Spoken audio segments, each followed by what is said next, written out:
Today we are looking at 10 dividend stocks that pay both a high yield as well as a safe dividend. What we mean by that is the forward looking has to be more than 5%. As we move on in the episode, each stock will have a higher yield than the previous one, and when we say a safe dividend, on the dividend safety score it needs to be a minimum of 60, so it is safe or very safe ideally. Main reason for this, we want to collect high dividends, but we also want them to be safe and reoccurring into the future. Now what we're going to do over these 10, we're going to look at their historical performance very briefly. We'll touch upon what the analysts target, whether they believe it as a buy or a hold overall. We'll as always have a very quick look at that safety score, just very high level. We won't go into too much depth in today's episode, and for each one of these 10 stocks we will get to the intrinsic value. We'll also tell you what our acceptable buy price is given our investor margin of safety, and we'll also look towards Wall Street to see what they forecast over the next 12 months. So the first one is in the tobacco industry. We have Philip Morris with a double buy rating and a hold from Quant. It is trading in the upper end of the 52-week range with a forward yield of 5.1%, and we can see a forward P of 16.14. Now, just as a reminder, the S&P is trading around 22 if you did want to compare, and over the last 12 months, it is up around 5%. Over the last 10 years, up very marginally around 19%. Bear in mind, these numbers that we will run through do not include those dividends reinvested. So if you are an investor who does reinvest, it will be marginally higher. So with Philip Morris, we get a dividend safety score of 64. The yield, as we mentioned, 5.12%. Dividend growth, their latest increase was in September last year, 2.4%, and it is a mega cap company, market cap 159 billion. Now, in terms of the valuation of Philip Morris, now what we typically do on this channel, we do our deep dives, we run through every single one of these models. Today though, we're going to get straight to it. Our intrinsic value of Philip Morris is the average of these three, coming to just under $105. Now with the current price at 102, what we always like to do is start off with a margin of safety of around 10% on the channel, and we execute on this if it does meet our three golden criteria: a wide moat, strong financial metrics, good forward-looking data. Now if you believe that for Philip Morris, well, it isn't a buy up to $94, and as we can see, right now it doesn't even hold a 5% margin of safety. You would need to wait at around $99.46. So we do believe Philip Morris right now is trading around its fair value price. In terms of Wall Street, well, over the next 12 months, they actually believe there to be upside 10%, and their price target sitting around $112. As we said, as we move on, the yields will only get higher. We have Triple N REIT. Now this one has a forward yield of 5.42%. We do have a double buy rating, but Wall Street now indicate this as a hold. It is trading in the upper end of the 52-week range with a P to FFO of around 12.6. The sector PE for real estate does trade around 13.5. Over the last 12 months, it is pretty much flat. And if you've been a longer term shareholder, well, you would be up only 14%. Again, reinvesting those dividends, it would be up marginally higher. In terms of the dividend safety, well, nice to note a higher score with 80 indicating safe. Dividend yield, as we said, 5.4. Their latest increase was last summer, 2.7%. We are anticipating an increase in the not too distant future. And when we do take a look at their valuation, we can in fact see that in today's episode, as the average of these two, which are fairly near to each other, it is sitting around $52. Now, in terms of the current price at $42, that does leave a nice margin of safety. At 10%, it would be a buy up to $47.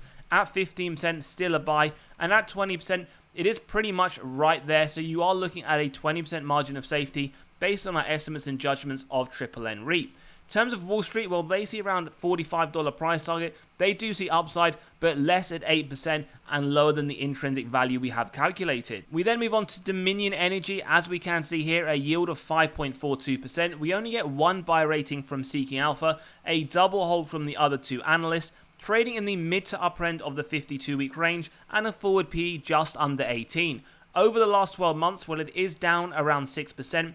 Over the last 10 years, this is down around 28%. We can see all-time highs at that pandemic point around $90, although we also see it did touch there or thereabouts April 2022. In terms of dividend safety score, well, a 70, another safe company, market cap 41 billion, a large cap company, and they haven't actually increased their dividend in a number of years, something just to bear in mind. In terms of the valuation, let's get to it, and as always, you can grab a copy of this model by clicking on the pinned comment below if you do want to run your own numbers through, whether it's for this company or others. So with an intrinsic value at $53, we can see not a 10% margin of safety just yet. It does hold pretty much a 5% MOS level. In terms of Wall Street and their forecast, well, over the next 12 months, they do see upside, although very marginal at 7%, and they do also believe it is near enough our intrinsic value over the next year. As the yields get up, we move on to BristolMyers with a yield of 5.65%, a single buy rating from Seeking Alpha. It is trading right there towards their 52-week lows.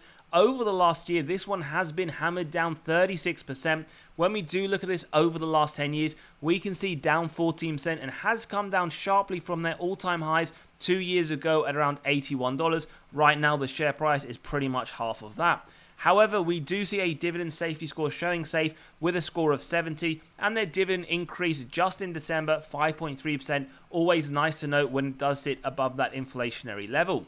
In terms of the valuation for BMY, today's episode is indicating the average of these three, sitting at $52, which does indicate some nice MOS level if this is a high quality company that you do believe over the longer term will be very attractive. 10% MOS, and as we can see, it buy at $47, at 15% at $44, at 20% around the trading price right now. So if that is sufficient for you, it is looking like a buy. In terms of Wall Street and their forecast, well, they're pretty much spot on with our intrinsic value. They see this sitting there at 20% upside, so that is one consideration for the portfolio if it does interest you over the longer term.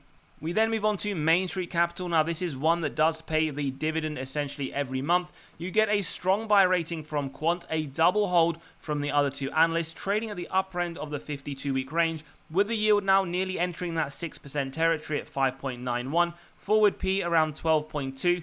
Over the last year, pretty strong, up 32%. Over the last 10 years, up 75%. When we take a look, their dividend is safe, score of 62, and they did increase their dividend last month, although it was fairly low at 2.1%, but I do believe this is one that on occasion does pay a special dividend. So let's get into the valuation of Main Street Capital, and as we do go along these stocks, do let us know your thoughts in the comments below. We can see our intrinsic value of $48 with the current trading price not that far off. We don't see any margin of safety. We do believe it is trading pretty much around its fair value. We can see though, if you did want a 10% margin of safety, a buy at $43, at 15% you would be looking around $41. In terms of Wall Street, whilst we see no upside, they pretty much see fairly similar. They see 2% upside with a price target of $51, pretty much $1 per share extra over the next 12-month period. We then move on to another monthly dividend payer, Realty Income, with a triple buy rating, a strong buy from Quant. It is trading towards the lower end of the 52-week range, with the yield now pretty much at that 6% level. P to FFO not just 12.49, but also lower than the sector as well.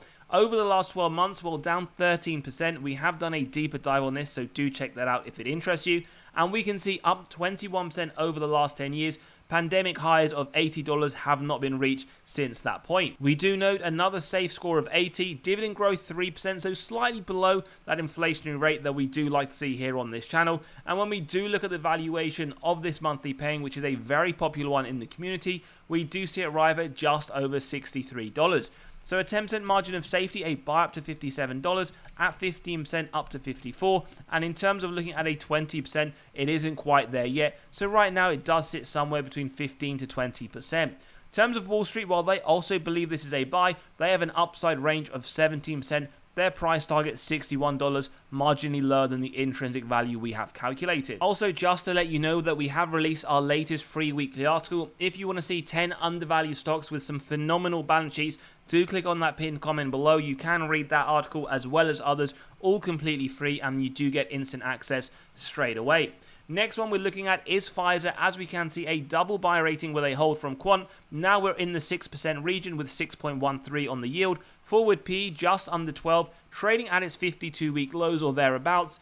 Down 25% over the last 12 months. Over the last 10 years, we see it is down 4% and hasn't recovered yet from their COVID highs of $60. In terms of dividend safety, well, 75, so we do have it safe for a yield of over 6%. But again, we have seen the increase below that inflationary target 2.4 in December 23. When we get to the valuation of this company, we do identify its value at just over $32. So in terms of margin of safety, a 10% does indicate a buy. Again, this will depend on your investment strategy. It is right now, though, what we see based on our estimates at a 15% MOS level. In terms of Wall Street, well, they also believe it pretty much around our value, 32.57. They see upside here of 18%. We then touch the 7% region here, 6.94 to be exact for WP Carey, with a double buy, but the hold is coming from Wall Street. It is trading right there towards its 52-week lows, down 17% over the last 12 months. Over the last 10 years, it is down 12%. We can see not yet gone past its all-time highs of around $90. In terms of dividend safety, well, a score of 70, and this one pretty disappointing this month with an increase of just 0.6%. So when we get to the valuation of this company, we can see its intrinsic value is arriving at around $60. Both methods have shown a fairly similar price. Margin of safety then at 10%, pretty much around that current trading price, so not too far off a 10% MOS level. And we do also see Wall Street indicating their price target over the next 12 months around our intrinsic value with upside of 10%. We then move on to Verizon with a 6.5% forward yield with a double buy rating, a hold from Quant, trading towards the upper end of the 52-week range, up 13% over the last 12 months. If you've been a longer term shareholder, though, you would be down around 18%. We do get a safe score of 70, and we do note another essential under the inflation increase of 1.9% just last year.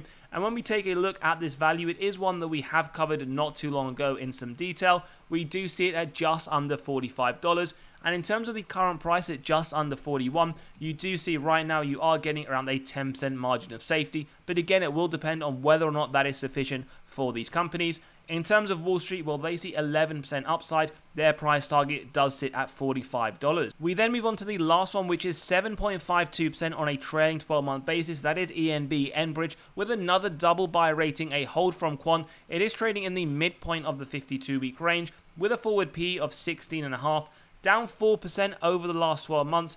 Over the last 10 years, again, down 26%, but we do also note a safe score of 70 with a just lower than inflationary increase of 3.1% sitting there in November 23. So in terms of the valuation of this high yield that we have looked at today, the intrinsic value that we are arriving to is $46.42. So the current price at $35, margin of safety then at 10%, a buy up to $42, at 15% up to 39, at 20% 37, and we can see today pretty much around a 25% margin of safety for a dividend company that is safe and does pay a nice yield. In terms of Wall Street and their estimations, well, they actually see it lower than our intrinsic value over the next 12 months. They have a price target just under $40 with upside of 12%. As always, though, do let us know your thoughts in the comments below. Are you adding to any of these? Do any of these interest you? Maybe they are ones that are on your watch list, and now with that essential intrinsic value, let us know what you think. As always, if you enjoyed today's episode, smash that like button, hit that subscribe and bell button, and as always, we'll see you all on the next one.